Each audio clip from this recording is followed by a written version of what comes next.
G'day, legends, and welcome to the Thursday Sesh for Celtic Down Under. I'm your host, Jared, and joining me is Willie. How you doing, Willie? I'm doing very well, Jared. We've had a busy week here in New Zealand. Lots of stuff getting done around the house and done around the section. The weather's been lovely. Football's been good, so it's been a good old week. Happy days, mate. Happy days. Winning on all fronts, I suppose. So, yeah, feels like it. On holidays are you at the moment, or Yeah, you Monday. Go back to work. Go back to work on Monday, and that'll be me. Bastard. Bubbles burst. More holidays is required. There you go. I got the 3 days off myself, so yeah, back at it. Oh, great fun. Nightmare. All right. Well, what we're going to do, start off with the usual shout. So thanks everyone for tuning in to the Celtic Down Under podcast. I didn't mention it on Monday, which is our first show of the new year. Public holiday and all, I kind of forgot to. So I just wanted to say from every member of the Celtic Down Under podcast, we appreciate you all subscribing to the YouTube channel, the podcast, following us on the social media, all that. And if you haven't done so, all the social media channels are on the screen here. And if you're watching on YouTube, you know what to do. Hit subscribe, hit the notification bell, so when we go live, you're notified. And yeah, we appreciate each and every one of your support. Off the back of that, I want to make this episode tonight as interactive as possible. So in the comments section, if you've got any questions that you want to ask us, or if you've got any questions that you want, or any topics you want discussed, just slap them in the comment section and we'll do our best to get to them. So, Willie, you haven't had your chance on the pod yet to discuss the Derby win. I had my spiel on the pot noodle on Monday. So the floor is yours. The next 5 minutes is a Willie's rant about the Derby, anything that happened during the game, whatever. Go for it. Just that's all I've got to say. Yeah, the Derby win, it was a thing of beauty. I mean, we controlled the game, we dictated the style of play we wanted to play, we forced Rangers back into shelling long balls over the top. I mean, Callum McGregor, Bernardo, and O'Reilly seem to be gelling pretty well together in midfield at the moment. Their press just pushed the life out of Rangers in midfield, and like I said, they were just reverted to shelling long balls over the top. Two great goals that were scored, one from Bernardo from the corner, and another one was just world class from Kyogo. It was just absolute beauty to watch that. And then we conceded a late they got a consolation, and it was a little bit backs to the wall, but at no point during that whole game did I feel that Rangers were going to score from open play. Every time they got a corner, a set piece just outside the box, probably my nerves went up a little bit, but I wasn't fearful at all. I didn't think they threatened us in any way, shape, or form, and they failed to land a glove on us pretty much through the full duration of the game. So I'm really pleased with the way it went. I think our right side was a little bit weak on the day, but they did their job. They held up and they did well to sort of keep Sima quiet out there. And then on the other side, we had Taylor. Taylor did pretty well. He kept him and Palmer kept Tavernier out the game as well. So overall, I'm really pleased with the way it went. Yeah, we're talking about it on Monday, and yeah, I was just enjoying the overall thing. Like, me and Shane went and watched a game together at the Melbourne #1 CSC. So shout out to those guys again. Where'd you watch the game, Willie? Were you in the house, or did you go out somewhere to watch it? I was on the My Couch CSC down there. Just it was a 1:30 in the morning kickoff here, so it was just set the alarm for 1:25, get up and start watching the game. Like so. You would have loved the St Mirren game then for the time for you. Then would have been a nice one for you. The St Mirren game was ideal, man. It was at 7 o'clock, 8 o'clock kickoff. What time is it? It was 6 o'clock kickoff because it's a 5 o'clock kickoff at night over there. So it was 6 o'clock in the morning here. It was a not bad time at all, actually. Like, I'm usually up and about by that point. Yeah. So just overall with the Derby, I think we're gonna talk about the flow-on effects with the whole as it says in the subject line, the meltdown continues in the episode title. So we're going to talk about that a little bit more, and then we're also going to talk about the follow-up with the statements and requests and stuff that they're putting to the SFA. So yeah, we'll get into that a bit on the episode, but yeah, just we'll start off with Happy New Year, Michael, John, and Love It. Thanks for the messages there, and we'll get any questions or any comments through. I want to bring them up on the screen. So yeah, we've just been talking about the meltdown, right? And my notes for the show, we're past the 5-minute mark now, so YouTube won't flag us if I use the H word. So just the Huns are still having a bit of a meltdown about not getting the penalty. So we discussed it to no end. What they don't understand the rules. It's pretty bloody simple. Their fan base, as thick as a phone book, and have the brain activity of a slug. Realistically, collectively, the fact that they keep talking about, oh, it was should have been a handball. Okay, now you want the video. You want the VAR. You want the VAR. What was said and now it came out. Oh, they didn't mention the offside. No joke, because if it had have been given a penalty, it would have gone to VAR, and that's when the offside would have come in. They're all thinking, oh, it was called offside straight away, which it wasn't. It was called a goal kick. When they restarted the ball, Joe Hart started it with a goal kick. He didn't start it from the top of the box where they played the pass for the offside. So, yeah, it's just a bit of a joke, really, that they're carrying on about it still. But Willie, I want to get your thoughts on the whole situation there. Again, floor's yours.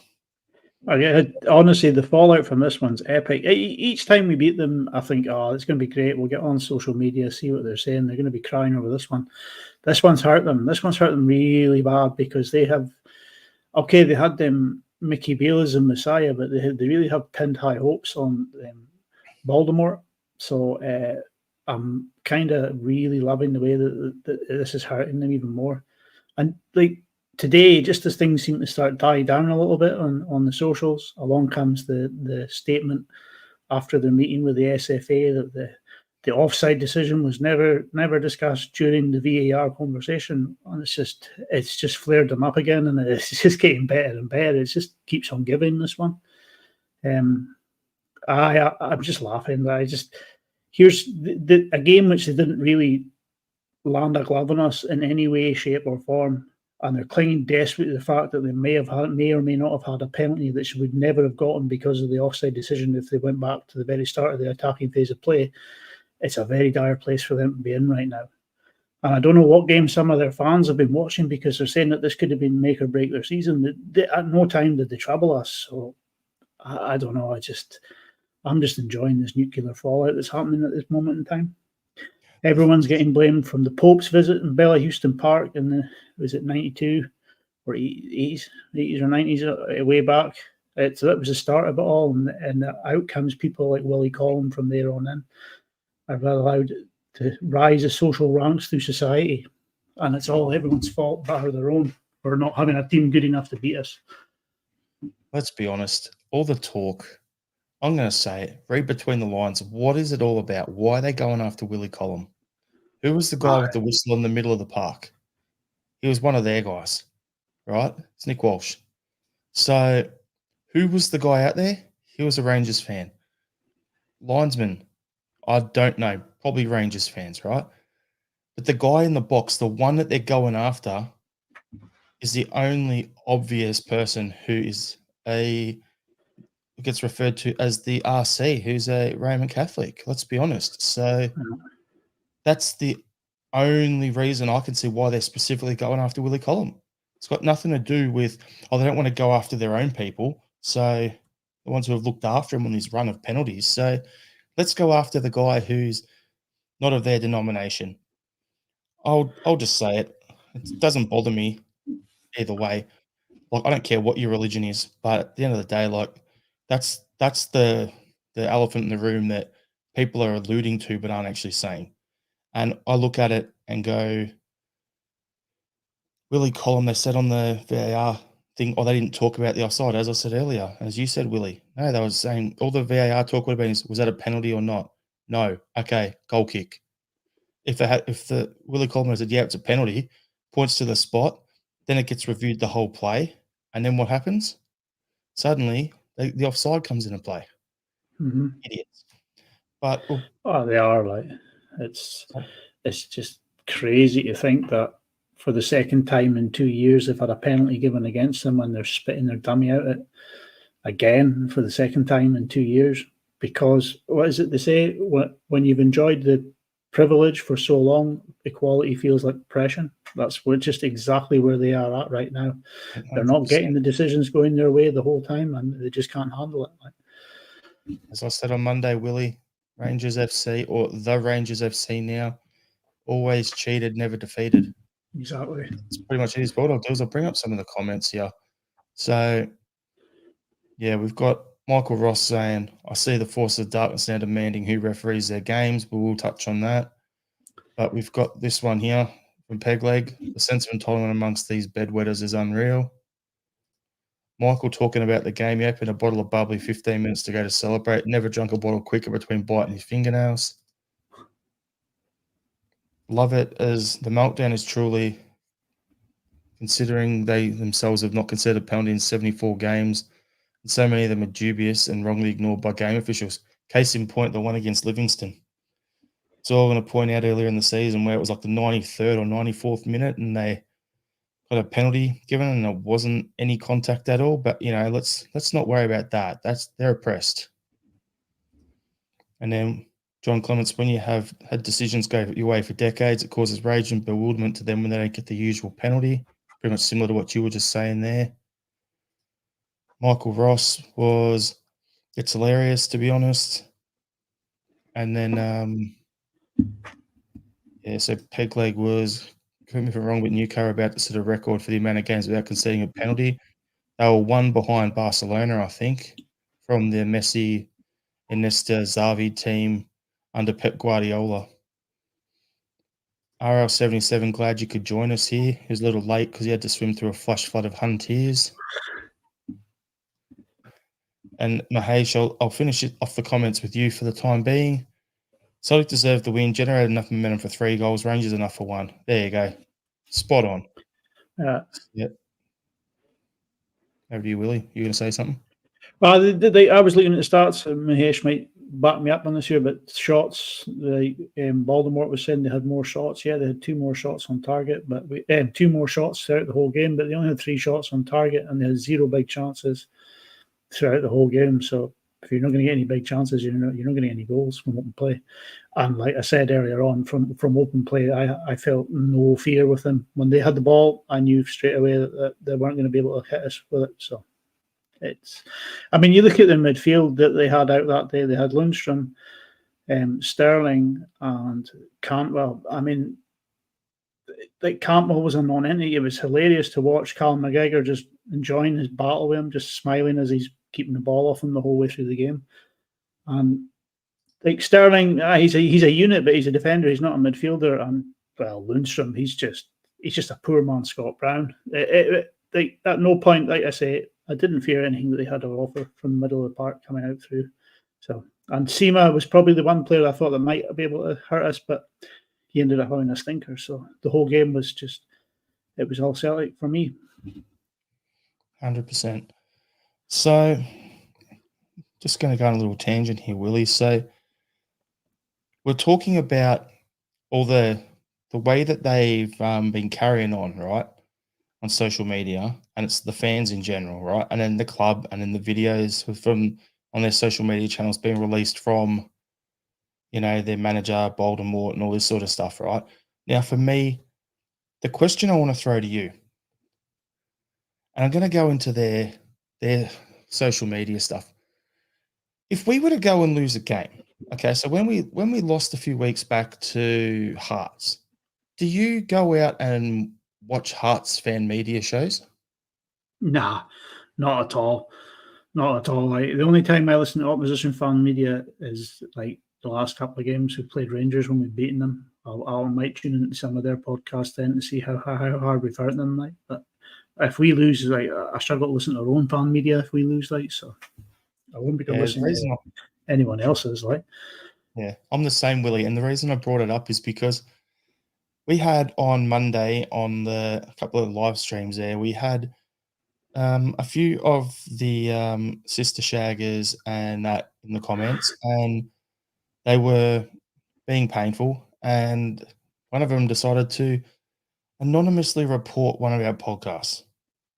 Guess what happened? It got reviewed, reinstated, nothing wrong at all. They're in that much pain that they're coming on after losing a game, to watch our podcast when we win, to just try and stir up trouble. That's how much it's hurting them. Pathetic. Definitely So is pathetic. Like, I just wanted to say that. And then what's even more pathetic is the way that they are using their fan media bases, certain club partners that they have who pay the 25 grand a year or whatever for the access, like the, what is it, Heart and Hand podcast or something like that. Did I get it right, Willie? To try and pump out some of this information and, you know, misinformation actually to the media because they don't want to be seen to be, you know, trying to control the narrative. So they get these guys to do it for them. There was a few things that you shared in our group chat, Willie. So I'll throw to you off the back of this to have a bit of a laugh at them all. Some of the comments they've been coming out with, like, if I could just pick up on some of them, like, I mean, some of them are calling for the game to be replayed. And some of them are just saying that, like I say, the Pope's visit to Houston Park is probably one of the reasons why this is that Catholics are so prominent in society nowadays, and they shouldn't be. It's just so vile. Some of the stuff that they're coming out with, they can't handle it. Like, I've got two here for you, Willie. So actually, I got three. So Heart and Hand podcast. I understand one of the Rangers' requests to the SFA is that Willie Collum could not be allowed involvement in any Rangers matches going forward. So they put that out. Then there was another one, Houston Park, 1982. Since then, they've corrupted all levels of Scottish society and have put to fully destroy us. This doesn't end with Collum. It starts with him. Hound him out of a job. Enough is enough. And then another one from Heart and Hand is very clear Collum lied. For that reason alone, he can't continue as an official. How can any club have confidence in his integrity after this? Look, I don't rate the guy either, but you can't bully someone out of their job and let certain other people who favour you and give you all these calls and stuff keep their job. It's got to be They tried to do the exact same thing to Kevin Clancy. They went onto his LinkedIn, found his home address, and then started harassing his wife and kids and that. It's just sick. And Kevin Clancy's another Roman Catholic, and it seems to be Willie Collum and Kevin Clancy. It seemed to be the target for them the whole time. I mean, like, if you can't pick and choose who's going to referee your games, if that's the case, then Alan Muir will never set foot in Celtic Park again. John Beaton will never be allowed to referee a Celtic game again. Your man, what's his name, David Dickinson, he can stick the Holmes under the hammer or whatever it is he does. He'll not be allowed near Parkhead either again because they're all massive Rangers fans. Like, you know what I mean? We're not going to turn around and say, well, these guys shouldn't be allowed to well, they probably shouldn't be allowed to referee Celtic games, but it's beside the point. We can't get anyone that will be able to. I mean, the only people that would be allowed to do it would probably be would be Kevin Clancy and Willie Collum, and it's like they're prone to more gaffes than anyone. Like, so you probably wouldn't want them refereeing your games the whole time either. Like, so, but Willie Collum gave Rangers a penalty that he heard. He had his back to the game.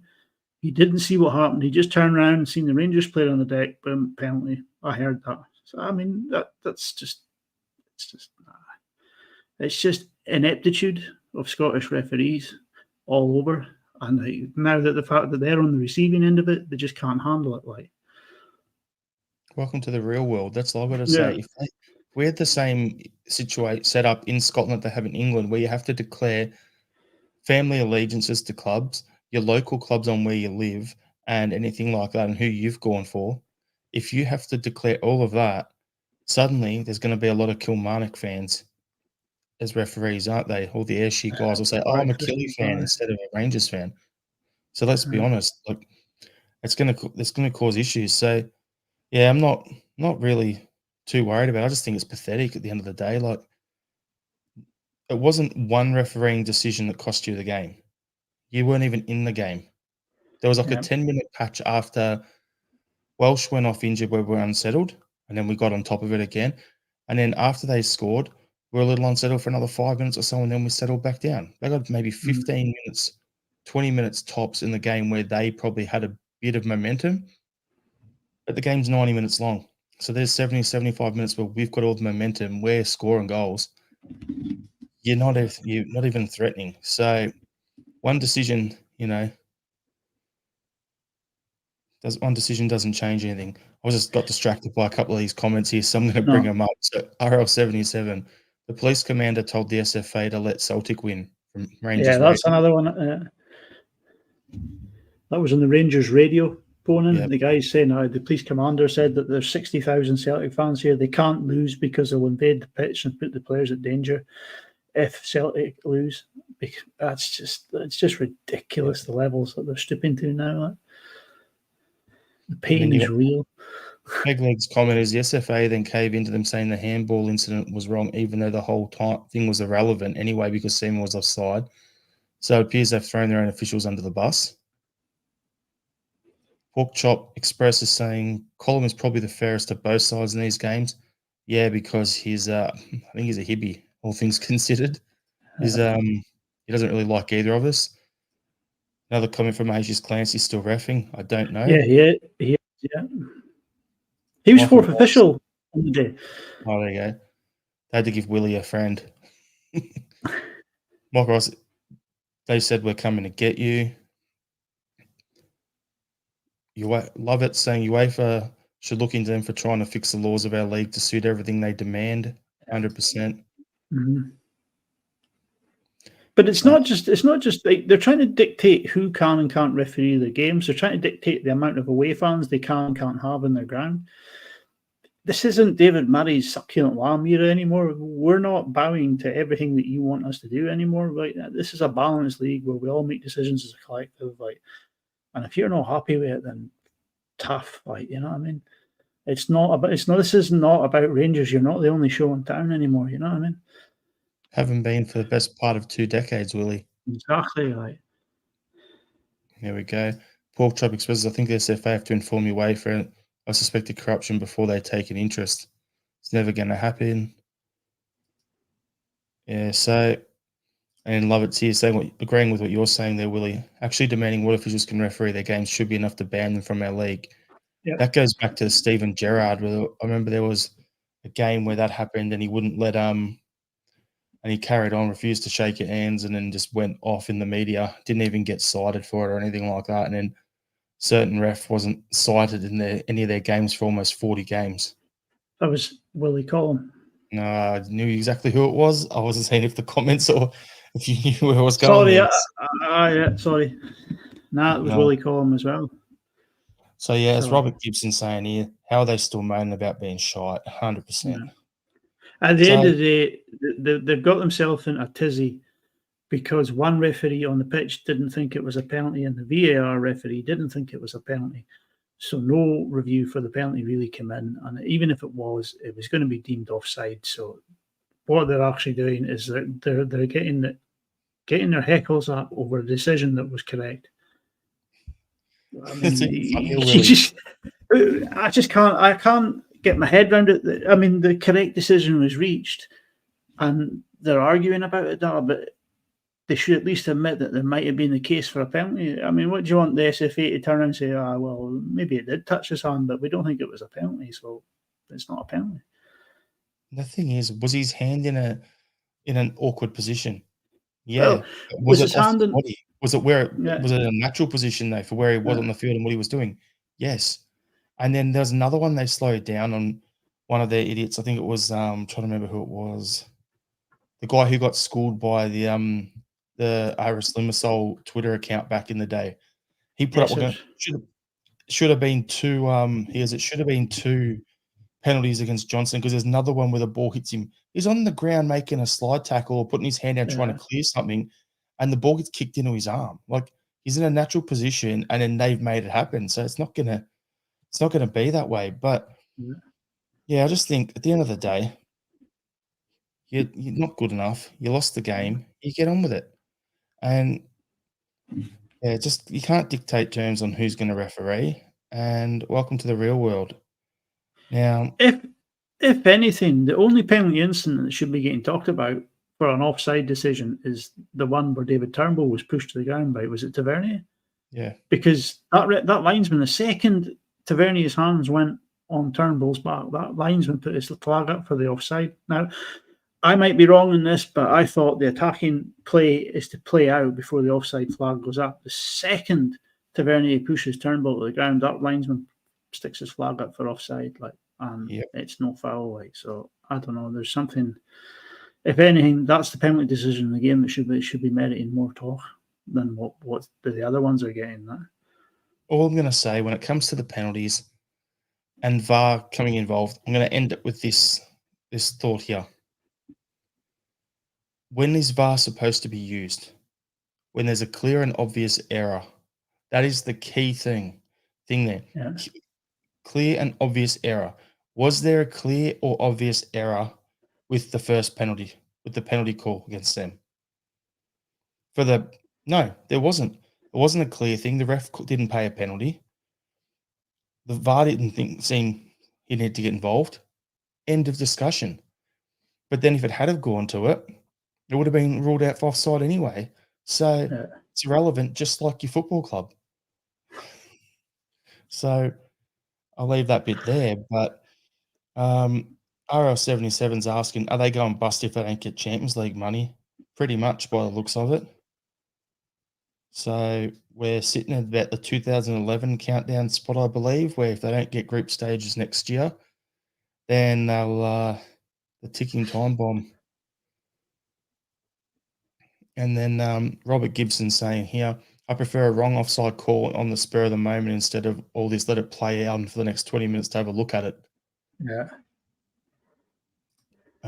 Michael Ross, lady can't win, had a sissy fit. Yep. He And did actually, yeah. Pork Chop Express, I enjoyed the years they were in the lower leagues, crowds were up, and the teams played for second spot and the league improved. Yeah, I agree on that. It was interesting. I actually thought that was some of the most enjoyable times. Yeah, we were winning it every year, but Aberdeen improved. Hibs was on the improve. Dundee United was on the improve before we bought all their good players. So you had these teams. Hamilton were playing some decent football back then. Motherwell were developing well at the same time. So you had 4 or 5 teams all thinking, oh, we can get second or third spot and get a chance in Europe. Yep. So, kick them out. We don't need them. Yep, exactly. Okay, so I want to ask you one other thing from the weekend. Have you seen anything online about the spitting incident after Balogun, was it, that got sent off? Yeah. He spits, right? And you don't have to land a loogie on someone for it to be spitting at someone for it to be an offence, right? If that was on a football field and he spat in the direction of someone, what would have happened? It would have been the card.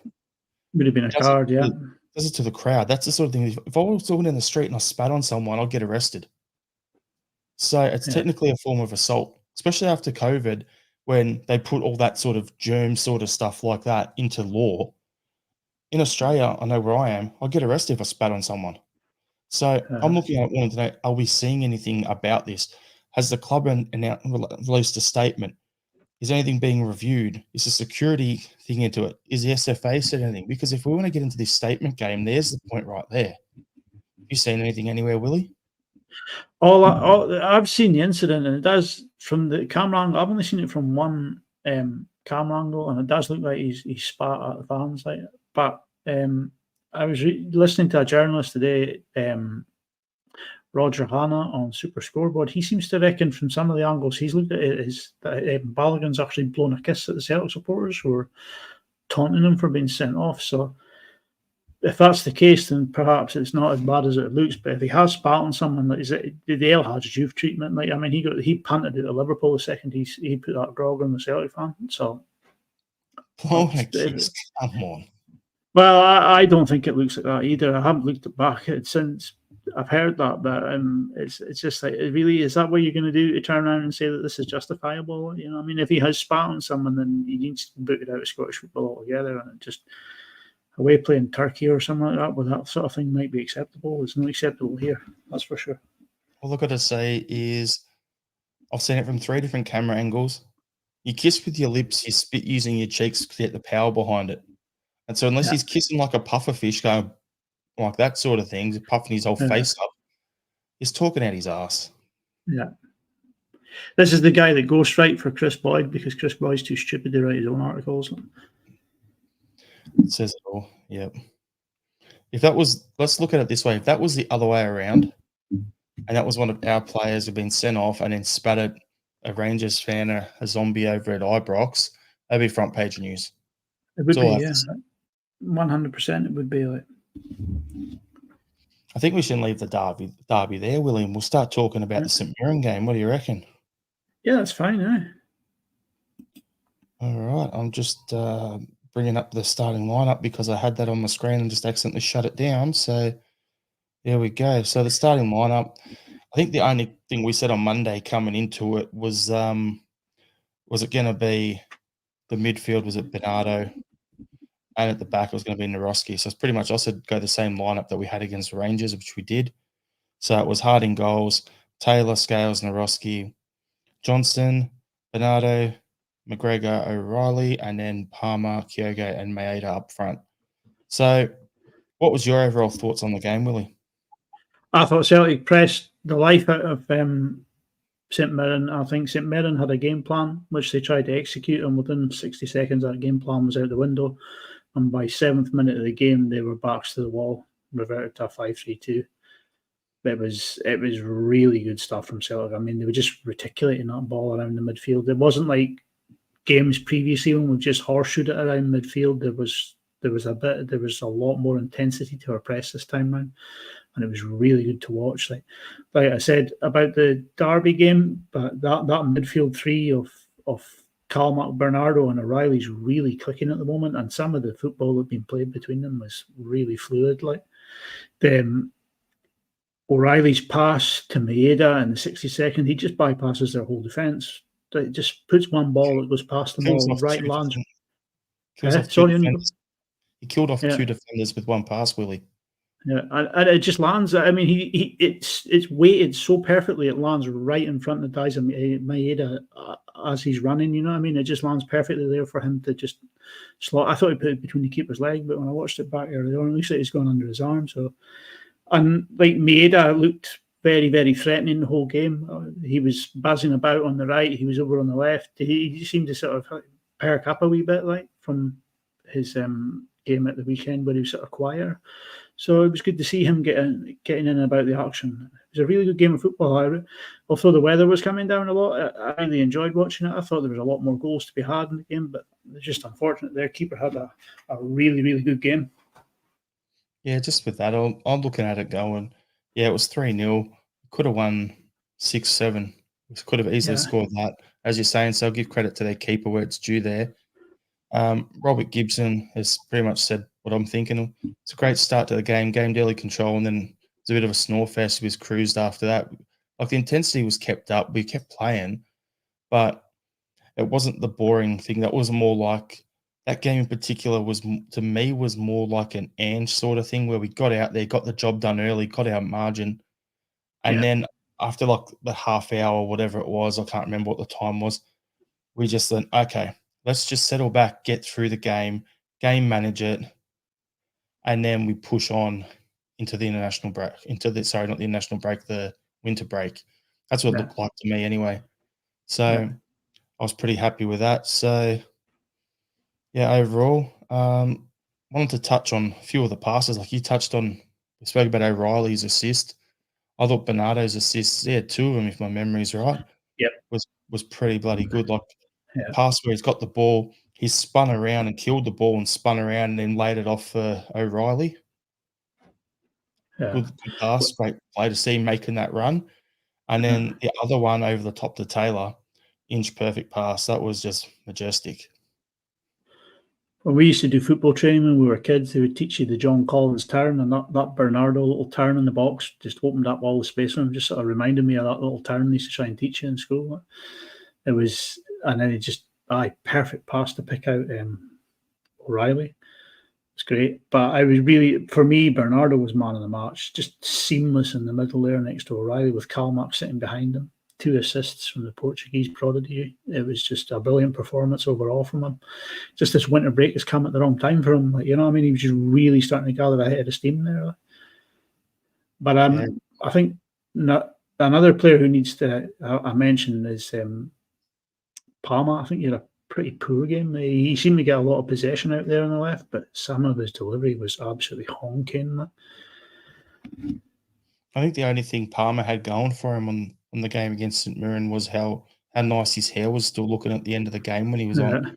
Then at the start in that weather, that's probably the only thing he had going for him. Like yeah, as you said, Willie didn't play that well. He wouldn't have even been in my top 5 for us for the game. Like, No. he's but I suppose he's done that well for us in a run of games and everything that you can have one off night in the rain, whatever. At least it happened against St Mirren away when we won 3-0 than in a Glasgow derby or whatever. So Yeah. I can live with it. We still got the win. We've got enough quality players in the squad. So yeah, we did all right there.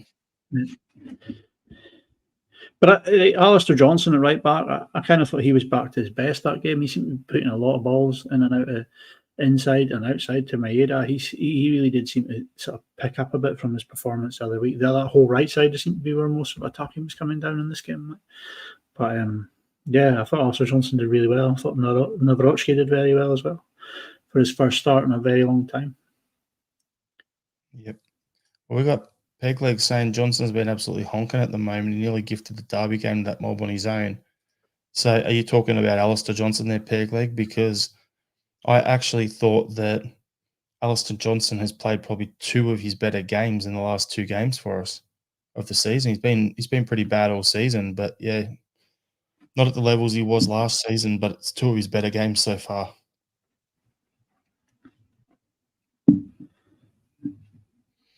What's this? Yeah, that's what Palmer was doing once he was replaced by Johnson. Yep. Michael Ross, AJ scared the hell out of me during the derby. Yeah, but he looked like he was going to chin someone.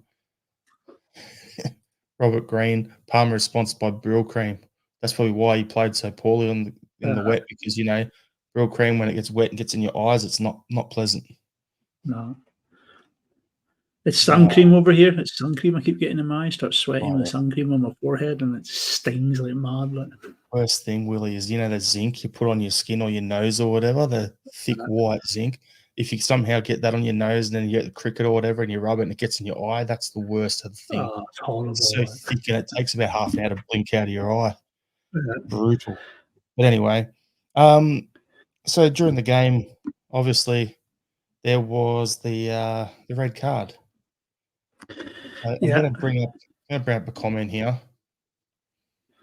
Where is it? Pegleg was saying it was a red card, no doubt. Reckless endangerment of a play. His foot and studs are up. Chris Sutton was wrong there. 100% agree with you on that, Pegleg. It's a red card every day of the week. Maybe in the 90s it wouldn't have been a red card, but yeah, absolutely, definitely a red card. Yes, their player was entitled to go for the ball. I will say that, but he was late. He was dangerous. Yeah. He had his studs up. It's a red card every day of the week. There's 3 things going on there. It's straight-legged, it's high-footed, and it studs up. All 3 combined are bookable or are an offence in their own right. Put all 3 together and you get a straight red. There's no complaints from me. I don't think even Robinson, their manager, didn't complain. He's one for really moaning and groaning about referees and having to go at anyone and everyone other than his own team. And yeah, so there's no complaints from him. So it kind of tells you all you need to know.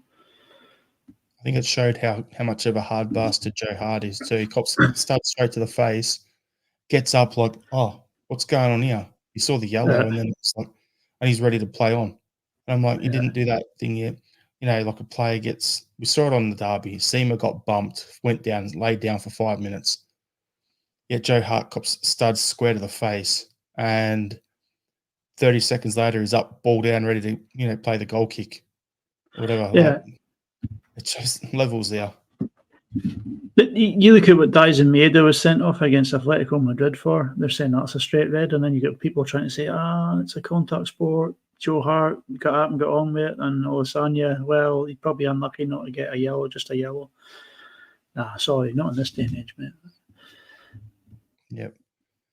There we go. So Lovett's actually caught Hart, so it's definitely a red. And then we all knew where it was going apart from Joe. Yeah, definitely a red. Hart's talking about the free kick on the other game. So yeah, we'll but I'll go through a couple more comments here. So yeah, I just think it was definitely a red card. So now we're at the winter break. I'm just gonna get through this here. So we're going to talk about actual transfer window next week, right? On the pot noodle in particular. So we basically got in for Michael Ross. Despite the recent form, we need to strengthen a left back as a must and a keeper. any other positions there, Willie? Because with Kyogo not going to the Asian Cup now, I think that takes away the urgency about getting a striker in as well, but we still do need one there as well, in my opinion. What do you I think? still think, we need a striker, and I probably think we might need somebody in the wide areas. We need to start offloading some wingers because we haven't got quality. We've got quantity, we've not got quality. So we may need to look at getting somebody in the wide areas. But I would say the top three priorities, and top priority for me is left back. Okay, Taylor's hit a bit of a purple patch at the moment, but his form before that is concerning me big time. Then it's a goalkeeper, and then it's a striker, and then somebody who can play either wing, who has a bit of quality about them rather than the quantity that we have at the moment. Because we've got players who are just simply not good enough for Celtic playing in that wide areas. I'm looking at it going, it's one of two things. We're either going to bring in another winger, or we're going to push Maeda into play striker, or we're going to bring in a striker and leave Maeda on the wing. That's how I think it'll play out. Now, we're being linked with Nicholas Kuhn from Rapid Vienna, who's a German winger, left footer, plays in the right, Paddy Roberts type of winger. So that means it will suit what Rodgers wants on the right. So that makes me think if we're bringing in an inverted right winger who's left-footed like Kuhn, then that makes me think that Maeda's going to come into the middle and play as a striker the rest of the season. That's just my thoughts on it. But we're being linked with him, former Ajax and Bayern Munich player. So he could be decent for us. But, yeah, I think definitely left-back's a requirement, 100%. Goalkeeper's a requirement, has to be done. But I just look at it now, the rest of this season, if we bring in another goalkeeper, are we bringing someone in to have 6 months studying under Joe Hart to take the role from him next season if he moves on or retires? Or are we looking at bringing in someone to start now over the top of Hart and just have Hart as his backup the rest of the season?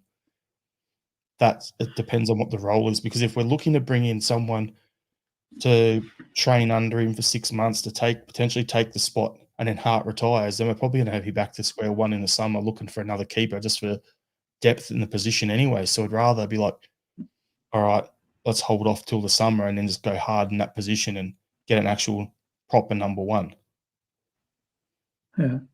I think left back's priority. Like I say, Greg Taylor's form has been honking up until the last 2 or 3 games, and the same thing happened with him last year. We played in Europe and he was the weak link up until we exited Europe, and then his form picked up from there on in, and he went on to have a really good season after we exited Europe. And the same thing seems to be happening here again. And by the end of last season, we were saying, well, do we really need a left back? Because Greg Taylor's one of our better players. So it is a position I would be looking to strengthen in now. While that thought process of him not being good enough in Europe is still sort of front and centre of the mind. Whereas the goalkeeper, I mean, you probably could see to the end of the season with Joe Hart, if you can't get a number one to come in and be a starter straight away in this window. Like, if you want to sign a new backup to go in there, like someone like Hladky at Ipswich Town, possibly. I see he's been linked with us the last couple of days. So he had a really, really good spell at St Mirren, where he was really, really well thought of. I think both halves of Glasgow's too were looking at him when he was there. But it's definitely a position that needs to be addressed. Yep, 100%. Just going through the comments, getting some ones for us to look at. So in the meantime, we have more playing staff than Woolworths, so check out Cheeks. I'm going to pull you up on that, Mr. Gibson, because our local Woolworths here, Countdown it's called here, but I stopped going there because there's no checkout staff there. I used to spend 20 minutes standing waiting to get served. I just got so cheesed off with it. I just stopped going to the shop. I spent so long just standing there waiting. I just got bored with it. Yeah, I get your sentiment. Yep. Okay, so we've got some comments here for you. So Pat Warren is saying Scales has cemented his place in the team with his form. His form is outstanding. 100% agree with you, Pat. One of the first names on the sheet for me. Smell the Glove is saying left back and a striker is a priority. Michael Ross is saying the boy Kuhn from Rapid looks decent, lots of assists. Yeah, I think of all the main European leagues, he's in like 12th for shot creation or goal creation. So he's right up there in all the stats. Mahesh can dive into the numbers and look at it. I reckon he'll have something there for us. But yeah, RL77 is saying spend the bucks, finish the Huns, buy Shanklin for a laugh and loan him to Aberdeen. And then Pegleg's laughing at that comment, loan him to Aberdeen, they'd lose it. Pat McLaughlin saying goalkeeper, left back, centre back, right wing. Definitely need work. I don't know about centre back at the moment. I know we're down a few. If we sell Lagerbilka and get rid of Kobayashi, fine, go get another centre back, because we've just let Phillips has gone back to Liverpool. So I think it's addition by subtraction. Get rid of 3, bring in 1 quality, and then I'd be okay with that. But at the moment, with the amount of numbers we've got, we're going to have to get some out before we can get some in, especially in that position. I'm quite comfortable with the centre-back position. I think Nawrocki will come on to a good game. Like he's very, very two-footed. I noticed that early on in the season. He's quite comfortable passing the ball first time on his left foot as he is with his right foot. So I'm quite comfortable that, like, when if Scales drops out of the team for any reason, Nawrocki will be able to shift over to that left centre-back without too much trouble. So the centre-back position is not one that worries me at this moment in time. Yep, 100%. Gaddafi Semtex, get KT back.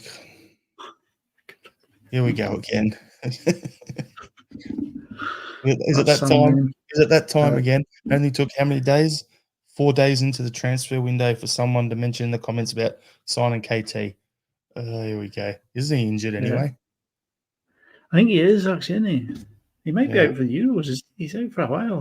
I think they were saying he'd be back maybe a month before Euros if he's lucky, if everything goes to plan.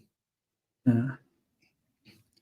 So yeah, it's going to be an interesting sort of one, but yeah, I think it's there's a lot to talk about over the next few weeks. I don't think we'll have a long pod tonight. We'll just start wrapping it up a little, Willie, because there's no games for us to preview. So we're trying to keep everyone everyone enjoy the winter break, enjoy laughing at their at the meltdown online. You can't help yourself, and yeah, it's going to be fun here. So a couple of last comments for you. So Smell the Gloves saying they want Willie Collin banned from refereeing their games for life. Could we do the same with Beaton, Dickerson, Robertson, Dallas and VAR, McLean, Muir, etc.? That would be a fun day if that happened. Robert Gibson was bet Liverpool of raging about having Phillips back as a donkey. And Pat McLaughlin saying you cannot dictate which referees official your matches. We'll have a big can of worms. So everyone, as we're saying, take it easy. Enjoy your Thursday. And we'll be back on Monday. Don't know what we'll be talking about yet. So, we'll find something to talk about. I'm sure we will. It'll be good fun. All right, everyone. Well, you got a final thought? Final thoughts. We've been telling you for years that the referees in Scotland aren't good enough, and how the tables have turned. My final thought is I wish the council near my house, got nothing to do with football, wish the council would get back to regular schedules with emptying the bins and stuff, because they've been sitting down the court for almost 3 days now. Get it sorted, would ya? Anyway, have a good one, everyone. See ya next week. Hail, hail. Hail, hail.